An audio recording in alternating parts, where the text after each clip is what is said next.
నేను కూడా ఉన్నానయ్యా, నన్ను వాడుకో యేసయ్యా.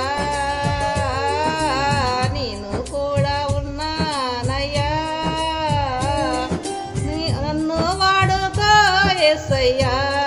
పనికి రాని పాత్రనని నన్ను పారవెయ్యకు యేసయ్యా. పనికి రాని పాత్రనని నన్ను పారవెయ్యకు యేసయ్యా. మీరు పాటలు బాగా పాడుతున్నారు, మరి మీకు పాటలు వచ్చా అమ్మా? పాడాలని ఆశ ఉంది కానీ అయ్య గారు పాడలేకపోతున్నాయి గారు. నాకు చదువు లేదు అయ్య గారు. అందుకనే ఒక పాడతా ఉంటే వాళ్ళు అనగా పాడటమే కానీ పాడలేకపోతాను. పాటలు పాడాలని ఎంతో ఆశ ఉంది నాకు. మంచి స్వరం ఉంటే సరిపోదు దేవుని నామాన్ని మహిమపరచాలి అంటే. నీ మనసులో ఆయనకు చోటు ఉండాలి. ఆయనను నువ్వు పరిపూర్ణముగా స్తుతించాలి, ఆరాధించాలి. అప్పుడు దేవుని నామం మహిమపరచబడుతుంది.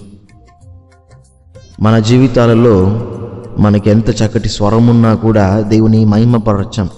కానీ ఈ తల్లి ఆశ ఏమిటి అంటే, నా స్వరం ఎలాగున్నానో పర్లేదు కానీ నేను పాడాలయ్యా, ఆయన స్తుతించాలయ్యా.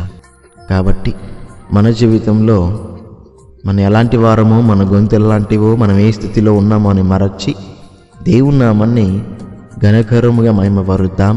దేవుని నామాన్ని అంచెలంచెలుగా మనం ముందుకు తీసుకెళ్దాం. ఆమేన్.